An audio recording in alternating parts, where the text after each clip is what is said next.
I'm glad to be here with two very interesting young men, and thought it would be great, since we're talking about sort of the architect as artist and architecture as art, to sort of start with each of them talking a little bit about their work.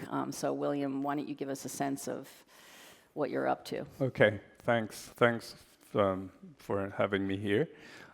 So actually, I'm going to talk quickly about just the development of Hong Kong. We've been talking about city and how art and culture shapes it. So in a way, Hong Kong is one of those cities where, you know, if you say pre-2010, there's probably one cultural institution in Hong Kong. But since then, there's a flourish of art and culture-related institutions and also events in Hong Kong. I think including a lot of galleries start to open, and it's probably brought on by the art fair being in Hong Kong, the Art Basel next week is the big event for Hong Kong. So many international galleries start to come in and fill up buildings. There is this massive urban cultural development called West Kowloon Cultural District. And so some buildings are slated to be completed gradually, maybe as of 2018 and onwards. So in about 2 years ago, 2013 actually, I did a temporary structure for them for their Chinese opera performance. So this is the project where it's all made out of bamboo. It's based on very kind of cultural construction of traditional Chinese, actually Hong Kong scaffolding technique. And then very soon to open next year, or actually later this year, is this project, which is a urban revitalization. It's called the Central Police Station. So this is a project, you see a building. It's actually a Herzog and de Meuron renovation project with new addition to it. So what we're seeing here is the museum building that will be completed end of this year. So this is a project which I'm working on right now. It's a high-rise building, about 25 floors, and the intention. You designed it. I designed this one. So it is actually a building custom designed for galleries and also for restaurants and lifestyle kind of activities. So the idea is, instead of doing another office building in Hong Kong, is to really make use of this need for the growth in the art industry to create. I think it's an ecosystem in the art industry. You have the government buildings, kind of the museums and cultural institutes. You have the auction house and the art fairs, and then you have the galleries, and gallery make up, you know, actually 1/3 of that ecosystem, and gallery needing spaces, and this is the project that I'm working on, and it'll be slated to complete next year. And then last but not least, this is the thing that what everyone is looking for, is the in the West Kowloon Cultural District, it's the M+ Museum, which is it's a museum of contemporary art and moving images. So this is a project that I was part of the selection committee, and Herzog and de Meuron was the winner for this project, for an architecture that's very striking but very simple in form, and also very functional and cost efficient. So in a way, my work is very much related to the art development in Hong Kong. So this is my introduction to myself. Okay. Corey, let's hear about what you're up to. So most of our clients are creative people, like artists, creative industries, designers. So one of the projects that I have been working with artist Richard Prince for a while. This is a light manufacturing building in Harlem that we converted into making a studio for him and the exterior sculpture garden. We are also working with him in his upstate property where he has a house and a studio. There are a series of barns, and we are going to build another series of barns that will be turned into an artist foundation. The first one was completed last year. It is an open storage and gallery space, but there will be also another one for a visitor center and artists in residency and other programs. That's the artist Richard Prince. Correct. But it was very interesting to work with artists because the way they look at their practice also makes you eventually question your own practice as an architect. And if you practice architecture in places like New York, where it is so overdeveloped and the value of the rent is so high, then in the past 2 decades, there's a shrinkage of architecture responsibility in the cities like New York, where the clients actually hire a series of experts to kind of define the parameters and the parameters of the project and prescriptive definitions defining the project before it comes to the architect's table. And after working with artists, we start also ourselves in the past 3 years doing what we call public speculative projects, try to expand the field of architects in the public space and civic engagement. So we work with nonprofits and develop projects where we are the instigators and a part of the client's conversation about the question and defining the projects.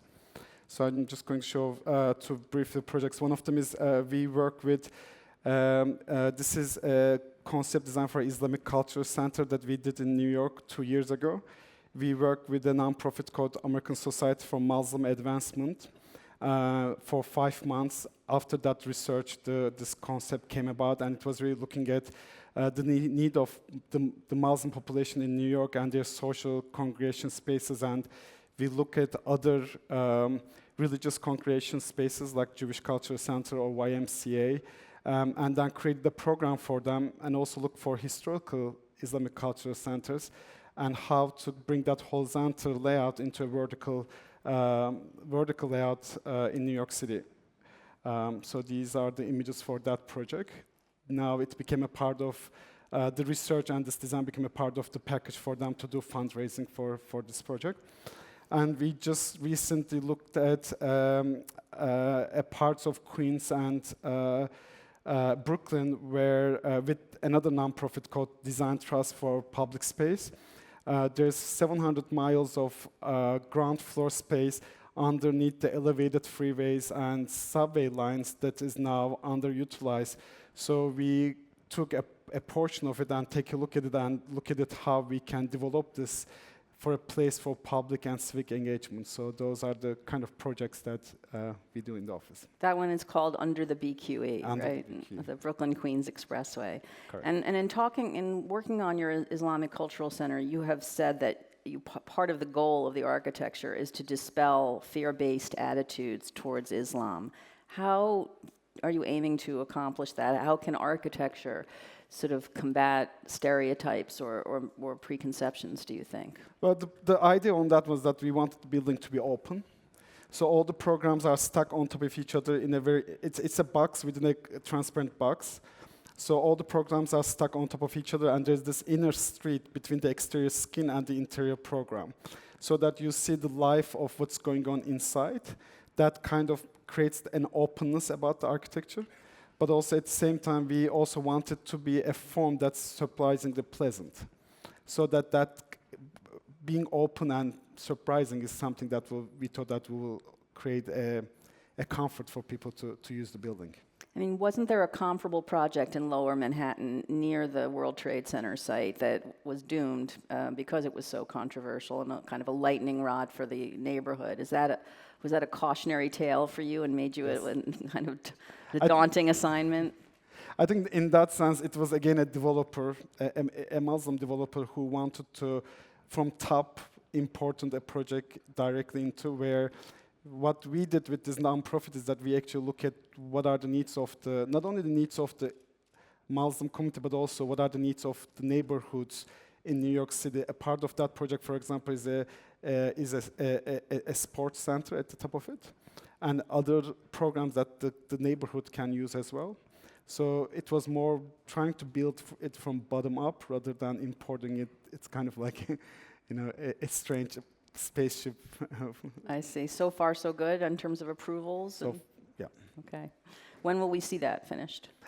It is not yet. I mean, the approvals that we actually had a conversation with the mayor is very supportive about it, but it's still in the fundraising process. There's not a land yet also, so I don't know that it will probably take another 4 or 5 years. Okay. William, I mean, one of the interesting things about your many identities is you are an art collector yourself. You create art. You are an artist as well as an architect. And actually, this is a book I have here that's of his collection, which is quite substantial. And everything in this book is by Hong Kong artists, which you've kind of defined as your niche and specialty. Can you talk a little bit about why you've sort of isolated that population as sort of collection worthy? Well, actually, I've been kind of, ever since I was young, I've been collecting like different things whenever I travel. I feel art is really representing the city and the culture, especially contemporary art. About 5, 6 years ago, I start to think that what if, because Hong Kong artists was kind of really under the radar, and also some of them really need support. And I think the best way to support them is to collect their work. And also I think that by doing that, it will tell a story of the time that we were living in. So with all these in mind, I started kind of collecting Hong Kong artists when nobody was paying attention to them. And now, because of the development of the art scene in Hong Kong, people are starting to find them interesting. I mean, can you talk a little bit about that evolution and how, there was a time when nobody was buying this stuff. Now there's great values attached to it. Right. Yeah. Well, actually, at the time, like let's say around 2006, 2003 to 2006, the mainland Chinese art scene was really developing very rapidly, and everyone feel that those are representing a very special time for the development of China, which I think it is true, because all along historically there was really no contemporary art, or not even oil painting didn't really happen until like maybe the 1950s in China. So of course this group of contemporary artists are really getting a lot of attention, whereas Hong Kong is really like the underdog that really nobody pay any attention to them, and the work that they do are very humble and in a way kind of not substantial. But I think various things start to develop in Hong Kong. I think first was the announcement of M+, which was a government kind of, it's a contemporary art museum. It's very ambitious. It's going to be the equivalent, to MoMA in New York or Tate in London, and even in a bigger scale. So with them, they also announced a collection or a focus really on Hong Kong artists, and then China artists, and then kind of global artists, kind of expanding outward. So they have a funding to collect Hong Kong artists' work. And at similar time, Art Basel, I think because of the tax system in Hong Kong, you can pretty much buy art with tax-free. So Art Basel start to come into Hong Kong about 4 years ago. Plus the auction houses, are starting also to, sell Hong Kong artists. As pretty much at the beginning, it's more experimental, and even now, they find that it is kind of experimental to do it. But because of all these happening, there's a lot of attention, and galleries started to come into Hong Kong, and because of that, they want to work with local artists. I think we heard from Thomas yesterday that one of the artists actually was very talented, and he won the first BMW award last year, a Hong Kong-based artist. So with all these development, there's a lot more attention given to Hong Kong artists. There's also you serve on the acquisition committee at the Tate for For Asia Pacific. Asia So we Pacific. actually look at Asia as one region. And I think they are also warming up to Hong Kong artists. I think in their collection there's one piece of work by Hong Kong artists, and I'm hoping that that will grow. And Karai, I mean, this idea of architecture and art, I mean, do you feel as if they should be included in the same conversation? Do you conceive of yourself as an artist at all? I mean, how do you kind of view those two worlds and whether they coincide? I mean, practice-wise, sometimes yes. I mean, we do have cultural obligations. We are, to create, you need to observe, you need to take it in, and you need to react to it with your design. And in that aspect, I do see architects and artists work very similarly. The way we design versus the way we create versus the way an artist creates is different because they are almost need to be within their own vacuum to create something. We need a project. But I do think that looking at artist practice is very interesting because it does make realize that you can create your own context and you can respond to the city and the culture through your projects. And in that sense, I do find it's very similar. When you were working, building these two projects for Richard Prince, for example, one upstate, one in the city, do you feel like you were in a way uniquely qualified to do that as an architect working with an artist, that you guys had a certain kind of seeing eye to eye on things? Certain things, yes. I mean, but I don't know if it's whether because the way we practice is the similar or not. It's not about that, but it was more about, I think one thing great working with artists is that once you're obsessed with something, they understand it because that's their nature too. Working with Richard Prince, there were certain material decisions that we made in his studio, which I thought would be very important. They were very subtle. Everything inside is a lot of cutouts in the building for windows or elevator doors. They're all stainless steel, so it reflects light and disappears. It's really nice, subtle change. But it needs a lot of extra detailing, and it is not that easy. But he was very much excited about it, and he understands the difference that it makes. So working with artists in that sense is actually can be very exciting. Did you ever butt heads and have any arguments? You do, of course, you do. I think creative process you always need to have sometimes, but it's to get it. But if it's a substantial artist like that, sometimes you learn how to step back. Back off. Yeah. What about Dion von Furstenberg? You did something for the designer, right? Can you Correct. tell us about what that was? She has a nonprofit called Council for Fashion Designers of America. She's the president. So they moved to a landmark building that we did the design for the nonprofit space and how the space needs to work, the design of the offices, the headquarters. And it was also a unique challenge because they need some offices, but they really want to encourage an open space to create a more fluid work environment.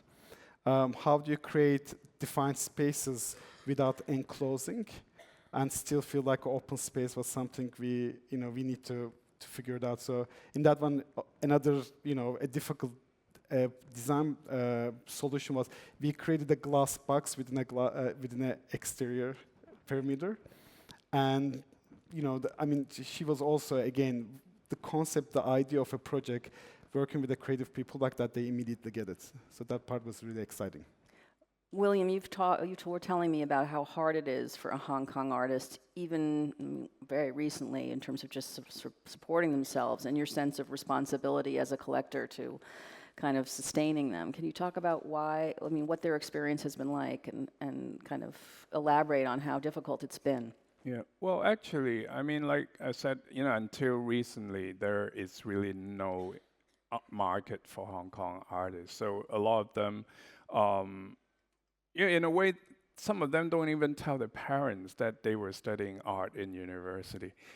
They just kind of, because it is kind of a disappointing profession for the Chinese culture, like don't ever be an artist, you will starve your wife to death.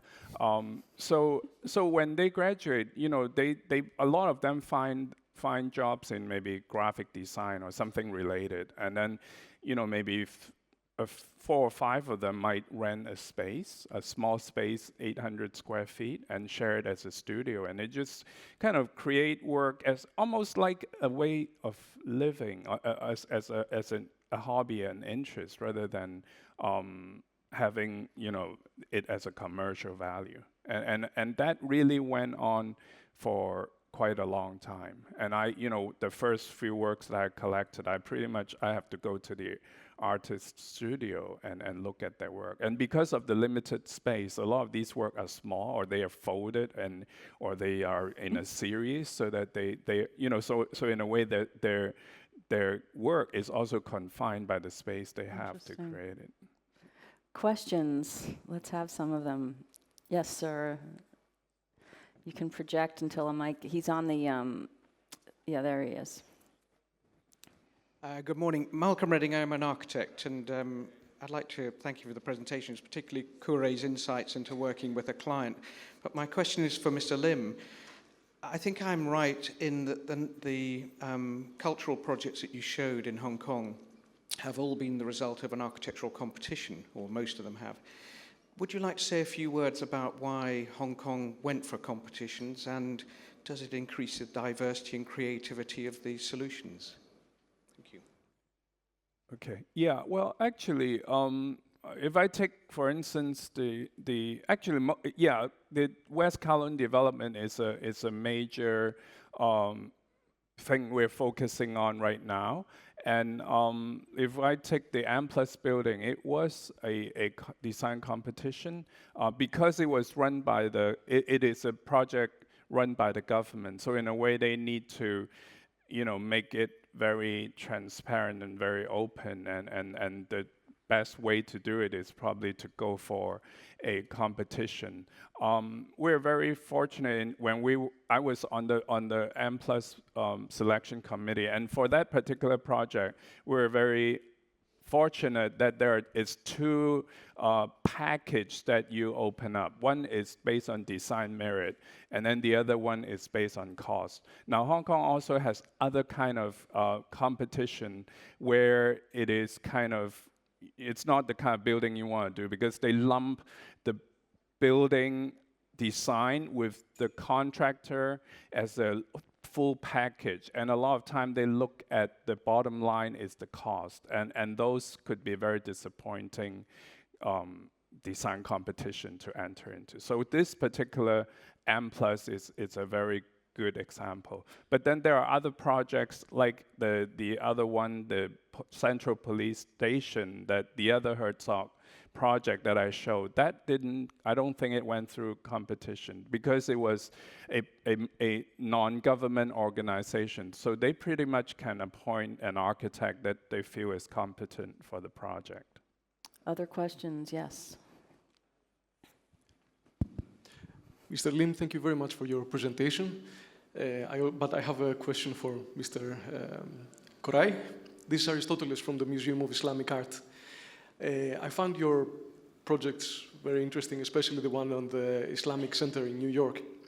So my question is, I saw all these massive glass panels. How easy it would be for you to control the environment inside? And does it consume energy, or what's the challenges? I mean, that one is still in the concept phase, but once it starts developing, of course, depending on where it's facing, you can actually create some fenestrations or some actual shading systems within the glass that actually can protect it from the sunlight. We don't yet have a site yet, so it was very hard to start thinking about those things. But it is not that easy, definitely. But it can be done. Others? Anyone else? There's one right here.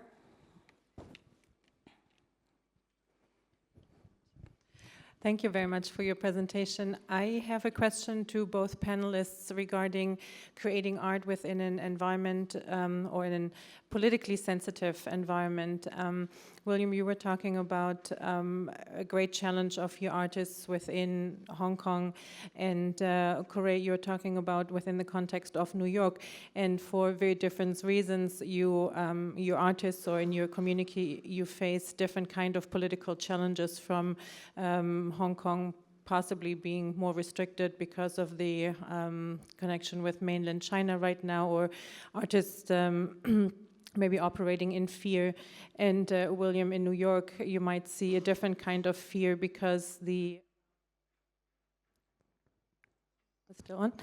because the general public may not be as open to art from Muslims. I don't know if that's even the case in your there. But could you talk a little bit about working within a fear-based environment, perhaps? How does it change creativity, and how do you see your artists develop and prosper in that kind of situation? Thank you. Maybe I can just say more architect as an artist, as like when you do the practice. I mean, we talked a lot about the important. I mean, we in this conference we talk a lot about the developed cities, like New York was one of the examples. I think one of the fears in New York when it's a city like that that's so developed is you don't take risks in building environment, and that's actually one of the constraints of living in a place like New York. So whereas places like Doha or other emerging cities, actually you can risk and take experiments, and that's very constraining. That's why the projects that I show you that we do with nonprofit actually in a way, I mean, you again need to be creative. You need to get your you need to. I mean, there was an artist here previously who was talking about that. Those constraints sometimes make you creative. And it does, in that sense, in this case, what we start applying, all those projects are self-initiated. We apply for grants, and we get grants, and we start working with nonprofits. So I don't see it as, constraints as a danger per se, whether it's political or financial, but I think it's ways to make yourself creative. So, William, do you? Yeah, well, actually, I would say Hong Kong is really not so much an unfree place for artist expression. And in a way, I think the M+ received this very big donation from Yuli Sik, a Swiss collector who was living in China. And the reason he donated that series of work to Hong Kong is because he find that that's one place that we can show work that are in a relatively like uncensored, and we can show Ai Weiwei work and all that.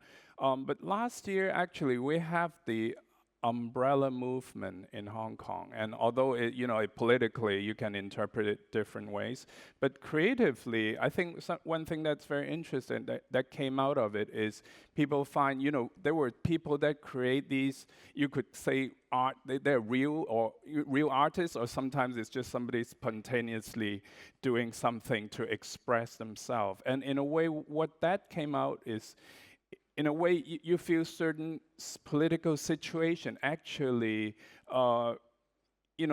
encourage people to be more artistically creative. And in a way, that is an experience we're still kind of haven't recovered from, that people still think that now there's a new way that art can be used to express certain political feeling. And I think that it actually probably adds more to the